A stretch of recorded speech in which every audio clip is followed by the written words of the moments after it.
Polrestabes Surabaya membongkar jaringan tindak pidana perdagangan orang atau TPPO dan penipuan online internasional.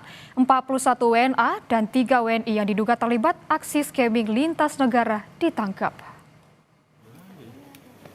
Satreskrim Polrestabes Surabaya mengungkap dugaan kasus penculikan, penyekapan, perdagangan orang hingga penipuan online jaringan internasional yang beroperasi di Surabaya dan Surakarta.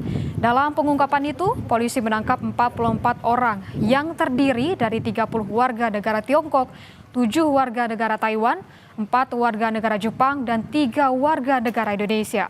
Kapolrestabes Surabaya menjelaskan kasus ini berawal dari laporan 2 warga negara Jepang yang diduga menjadi korban penyekapan dan dipaksa bekerja sebagai operator penipuan online. Korban dijanjikan wisata gratis dan pekerjaan bisnis di Asia Tenggara. Namun setelah tiba di Indonesia, korban justru dibawa ke Surabaya dan dipaksa menjalankan aksi scamming dengan target korban warga negara asing. Dalam penggerebekan di 4 lokasi berbeda, polisi menemukan ruangan khusus berbentuk bilik kedap suara yang diduga digunakan untuk penipuan melalui sambungan telepon.